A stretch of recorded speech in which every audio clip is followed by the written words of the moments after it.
So today on my run, I didn't listen to any music and I didn't listen to any audiobooks like I normally do. What I did was I listened back to videos of me playing drums, both old and new. And the reason for that was to get another perspective on my playing. So I have a friend that refers to watching back like footage, like game tape, like reviewing game tape, like football teams do, or just any sport teams when they need to like improve on specific things. And it's the same kind of idea. Like what you're doing is you're watching yourself and you're seeing what you do outside of that situation, and that what that does is that allows you to really just kind of get a different perspective on bad and good habits and bad habits of your playing and things that you ultimately need to improve on. Also, there's a car coming, so I should probably get out of the way.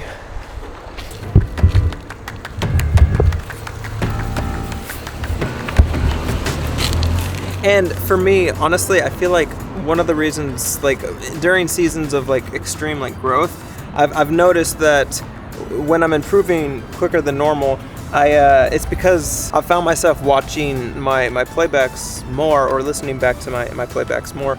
And I think that there's no coincidence that when I am actively watching and reviewing and critically analyzing my playing, that I improve a lot faster.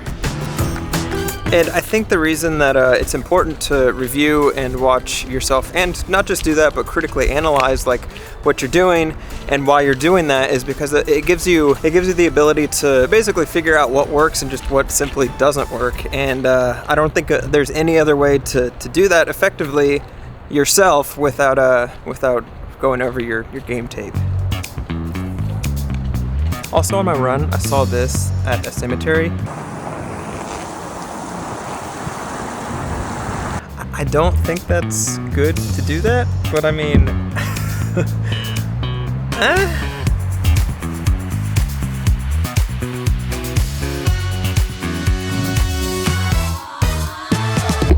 Alright, click this on. I've been getting a lot of like really good questions on the current videos, and I'm gonna answer a couple of them. Also, if I'm squinting, it's really bright out here, and I left my sunglasses at home like a. I play a Gretsch Pop kit. Sounds. So to give you a little context, this video that he's talking about, I took my 22-inch Gretsch Renown kit and put it against a 18-inch Rogers like vintage kit. I actually found here and shipped. I got it for $30 and I shipped it home for $90. And I'm basically just. It was an experiment to see if I could get a similar sound out of a 18-inch kick drum compared to like a 22-inch kick drum, and the results were pretty shocking. If you're interested, I'll put that video somewhere, probably down below. I have clips of a live. Dude, yeah, definitely. If you wanna, Carlos, if you wanna send me those clips, I definitely would be interested. I love seeing what people can do with small drum kits, because like you said in the comment, sound guys typically they're always shocked when I show up with a smaller kit, and just by tuning you get it to sound massive and huge. It's kind of like a fun little party trick, if I can say that. But yeah, if you want, send me that. I'll include my email down below. Just email me. I'd love to check it out. Really should have used a yeah, I definitely should have. So a couple of videos ago, I actually broke a glass cup with water because I was recording it because it sounded really cool, and it was actually, those cups were actually given to Savannah by her mom for Christmas, so I had to end up buying some more because I broke them. I should have used a plastic cup, but the plastic cup wouldn't have sounded as good. The glass, honestly, I sampled it. It sounds amazing. For all beginner drummers out there listening.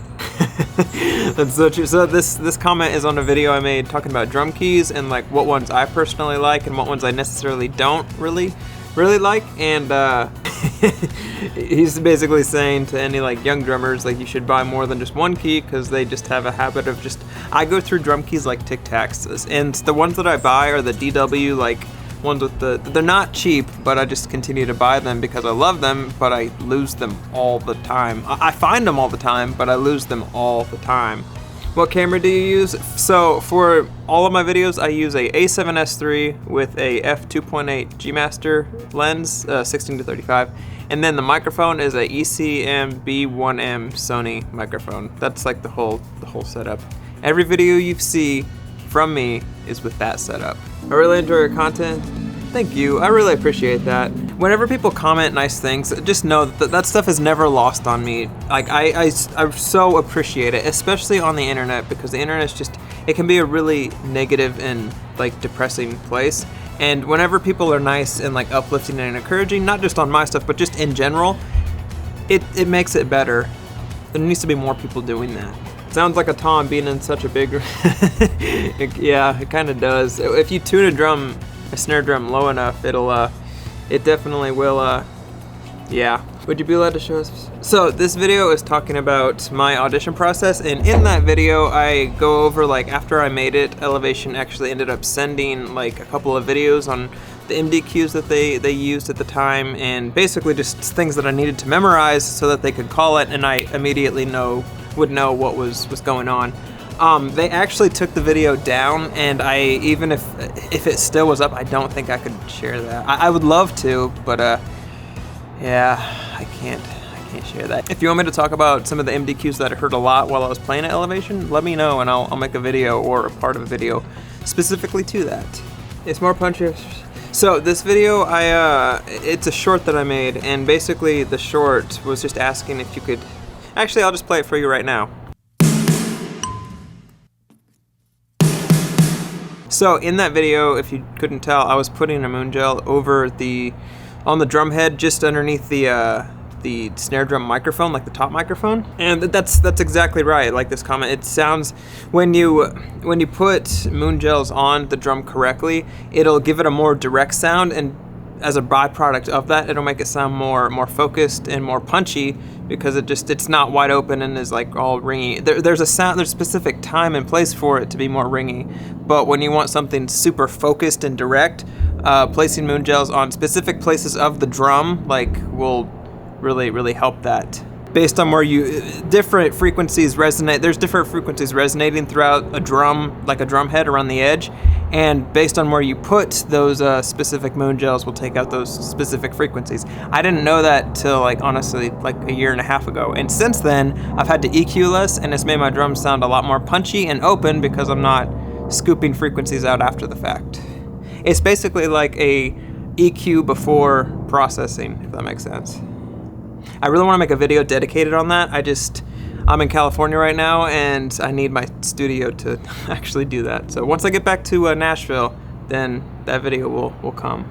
Because I think it's a really cool trick that I use all the time, and I think not a lot of people know, and if more people knew about it, it would make their drum recordings just skyrocket. It's easy, and it makes your drum recordings sound way better. Okay, I'm gonna call the question and answer, or comment and answer segment right here. We're about to leave.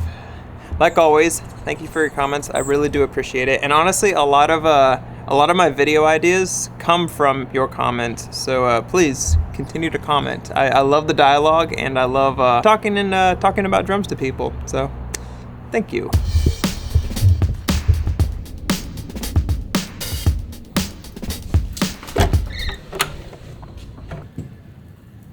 So we're going somewhere 2 hours away today, for I think it's 5 days. It's to the beach, to a different beach than we're currently going somewhere for 5 days, and that's literally all I know. And I'm driving. Should be fun though.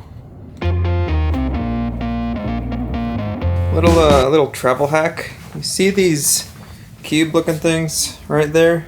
I was able to fit 5 days worth of clothing, both running, relaxation, and just regular clothing, all in this little half of a suitcase right there, all because of these little packing cubes that Savannah got.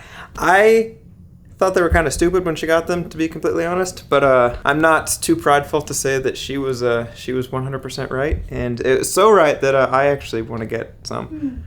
So you did good. Yeah. What kind of cubes are they? Do you know? I don't know. Some Amazon things. I'll put the link down below if I can find them. They're great. I was super skeptical, and I thought they were kind of borderline stupid, if I'm being honest. I was wrong.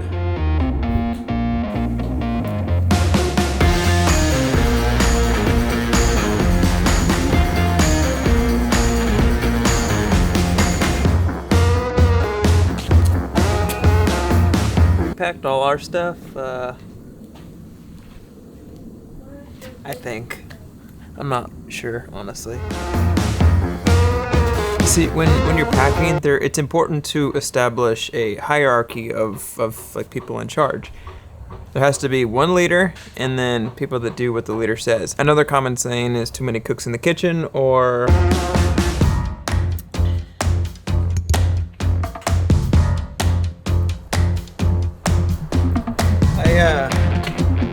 I somehow got tasked with packing now, so I'm just waiting for everybody else to bring their stuff so that I can continue my Tetris project.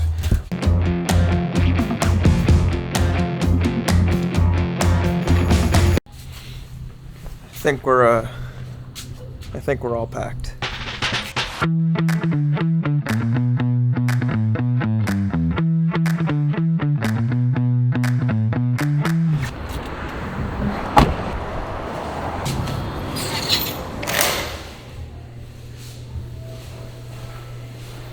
Quick bathroom slash coffee break, and then back on the road.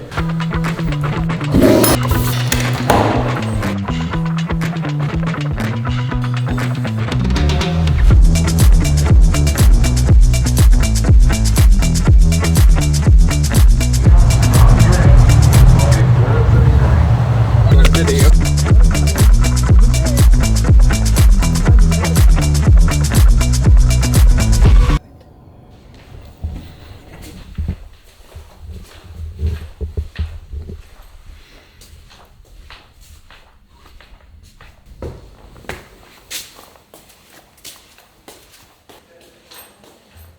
Well, we're here. This place is actually incredible. Check out this view.